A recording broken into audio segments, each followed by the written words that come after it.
Motul, a kenőanyagok szakértője, 1853 óta.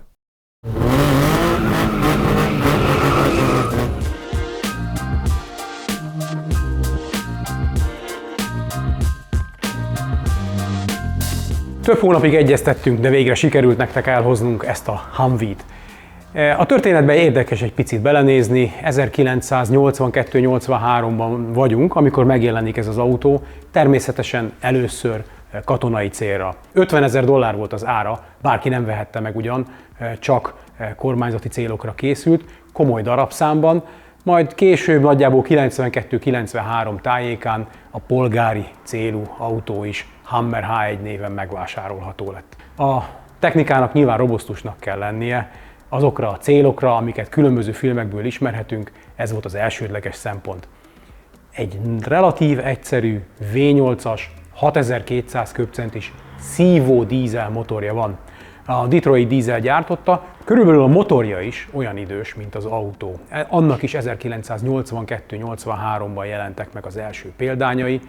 Nehéz pontos adatokat találni, de ez a motor, ami ebben az autóban található, olyan 136 vagy 150 lóerős lehet, a maximális fordulatszáma pedig szédítő 3600. Meglepő, amikor begurult az autó, hogy sehol nem fogja a mágnest. Nagyon sok eleme műanyagból és alumíniumból van. A nehéz dolgok, a vas tartalmú, az az alváz, a futómű, a felfüggesztés különböző elemei.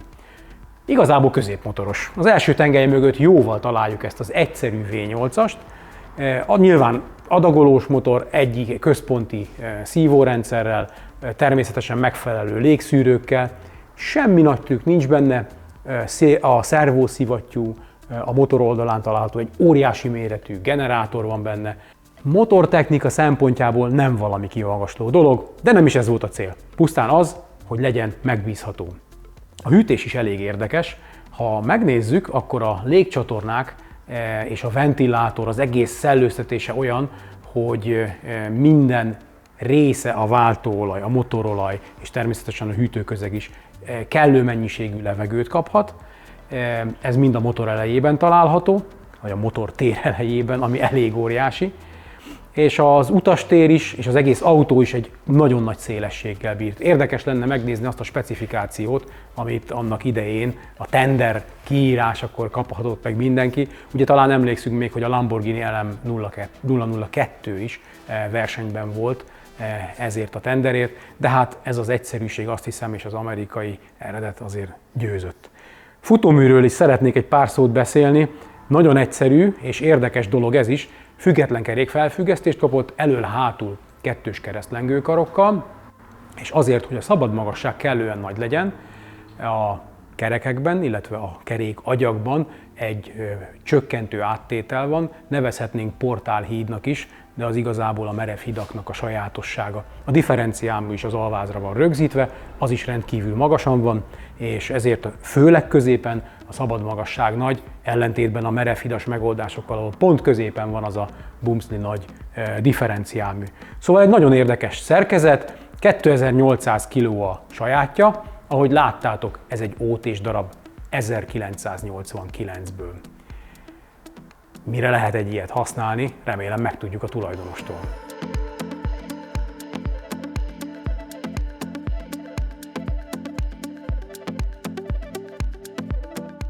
Gyuri, nagyon kívánatos darab, mindannyiunknak tetszett, körbenyálasztuk itt. Miért döntöttél egy ilyen mellett? Mert bolond vagyok. Bolond vagyok, szerettem volna magamnak egy terepjárót a mindennapi életbe. Kicsit azért komoly terepjáró lett belőle. Igen, néztem többfélét is, de se a Land Rover nem tetszett, se a Toyota Land Cruiser nem tetszett. Igazán nagyon jó autók, soha nem mondanám, hogy rossz, de én valami különbözőt szerettem volna, és akkor megakadt a szemem a Humvee-n egy 4-5 évvel ezelőtt, és azóta ez a gondolat nem engedett el, hogy nekem egy ilyen kell, és szerencsére sikerült megszereznem.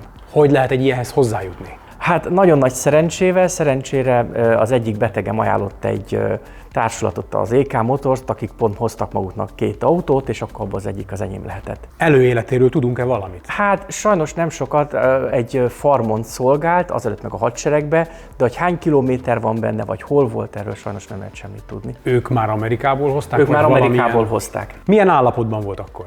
Hát teljesen le volt pusztulva, és mivel cél volt az OT, ezért föl kellett újítani arra állapotra, ahol most van, és azóta így használom. Hogy megy egy katonai célra gyártott autónak az azonosítása? Hogy tudják azt egy vizsgán, egy fiván, hogy igen, valóban így nézett ki 89-ben ez az autó? Hát igazándiból ők összeraktak egy dokumentációt, illetve van egy Tóth Krisztián nevű ember, aki ezt a dokumentációt már korábban a saját Humvee-jaihoz megcsinálta, leadta a közlekedési hivatalnak, és azért lehet ótéztetni ezeket az autókat.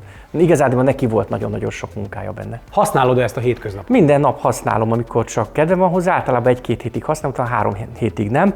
Ebben járunk bevásárolni, kirándulni, építkezni. Én próbáltam utána olvasni, találni azért elég sok információt, nem találtam olyasmit, hogy valami gyenge pontokat elkezdtek volna említeni. Nyilván jól megy terepen, megy akár 110 körül talán az a gyári végsebessége, mik a gyengéi. Mindennapi életben nagyon nehezen lehet együtt élni vele. Zajos, meleg, sokat fogyaszt, lassan gyorsul, úgy is mondhatnám, hogy naptárral.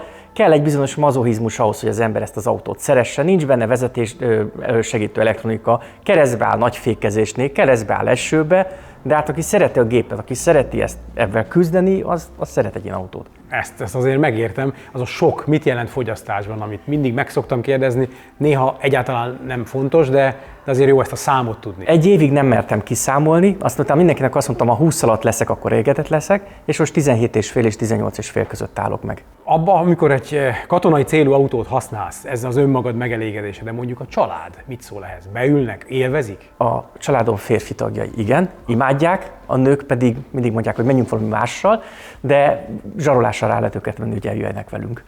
Mit szólnak a közlekedés többi résztvevői? Hát, aki szereti az autókat, az megáll, videóz minket, leszólít a benzinkútnál, hüvelykujjában mutatja, hogy milyen jó autó. Tehát nagyon pozitív visszajelzéseket kapok az autókat szerető emberektől. Átnyálasztuk a YouTube-ot, kerestünk hasonló méréseket, nem találtunk.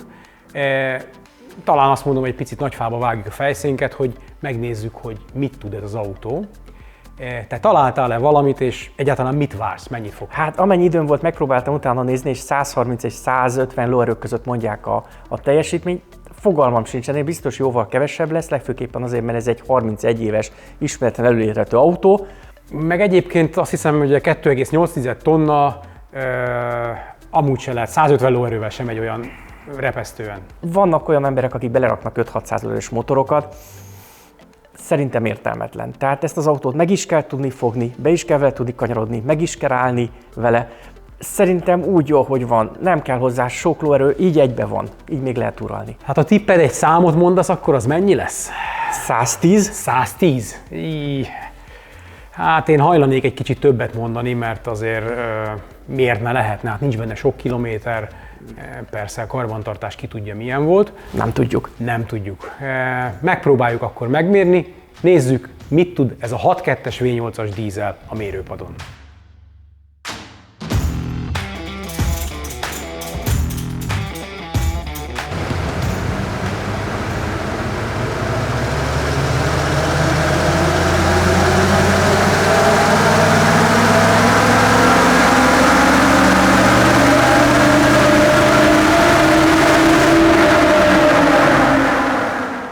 Megmértük a Humvee-t. Ha itt lenne Sturcanti, akkor azt kérdezni, hogy hát mi mértétek meg? Hát mert meg kellett. Nagyon érdekes adatok jöttek ki. Nem annyi, amennyit a gyári adatok sugallnának. Egy picit be is füstölt itt az autó. Természetesen nagyon érdekes, hogy a kerék előtt van a kipufogója, elszívót is nehéz volt oda tenni, és hát egy picit azért megszenvedtünk, mert a megfelelő fokozatnak a megtalálása, a fokozat, talán nem is a terepváltónak a megfelelő állását megtalálni, és az egész felfutást kitalálni, egy picit azért kínlódtunk. De van eredményünk, meg tudtuk mérni, összezártuk a középső zárat, így a két tengely egyforma fordulatszámmal, a kerék egyforma sebességgel forgott, és a mérés alatt elértük a 105 kilométeres álomhatárt. Az eredmény az 101,4 lóerő, vagyis kerekítve 101 lóerő, nem olyan sok, nem hozza a gyárit. A görbének a lefutása is viszonylag érdekes, a lapos, akárhogy is nézzük a skálákat, viszonylag lapos, ugye nincs se turbó, semmi segítség, arra, hogy a normál karakterisztikát, amit egy szívódízel tud, változtatnánk. Úgyhogy van egy nyomatékgörbénk, ami már nagyon alacsony fordulaton lényegében közel 200 Nm-nél tart, és egészen a megengedett 3600-as fordulatszámig 200 Nm fölött van. A maximumot 224 Nm 2200-nál éri el. Nem túl nagy értékek, nagyon sok hiányzik, mint ahogy mondtuk, nem ismerjük az előéletét, de a normál autózáshoz, amit ezzel lehet művelni, ahhoz pontosan elég.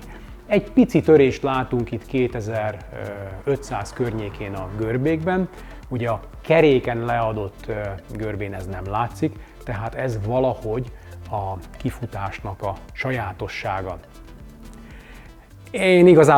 Engem nem zavarna ez a teljesítményérték, én ezzel is elégedett vagyok, de talán nem az én véleményem számít. Mit szólsz hozzá? Hát természetesen nem örülök neki, örültem volna, ha még többet tud, dupla annyit, mint amit a gyár mondott, de hogy a Béla is mondta, a mindennapi autózáshoz ez is teljesen elégedett. Ugyan mérünk most teljesítményt, mert erről szól a műsor, de a maga az egész autó léte, az, hogy közelebbről láthattunk egy ilyet, már az egy érdekes dolog, neked pedig az, hogy ezt használni tudod. Tervezel-e valamit vele? Tehát kicsit utána nézel, hogy mi lehet a teljesítményvesztés oka? Hát most lett egy feladatom. Először minden más megcsinálok, amit még akartam korábban, és akkor utána majd lehet, hogy utána fogok nézni. Természetesen elültettétek a bogarat a fülembe. Na, én több hónapig dolgoztunk azon, hogy el tudjuk hozni ezt az autót. Köszönöm szépen, tényleg nagy munka volt, neked is eléggé foglalta a naptárad, de azért el tudtál ide jutni. Köszönöm szépen, és kívánom, hogy akkor tud javítani olyan szintre, amire szeret. Köszönöm szépen. Talán sokan szeretnének a nézőink közül autóversenyzők lenni. A következő adásunkban egy Európa-bajnok autóversenyző fogja megmutatni, hogy milyen is egy M6-os. Ha kíváncsi vagy, akkor iratkozz fel a Total Car YouTube csatornájára, és nyomd meg az értesítési ikont.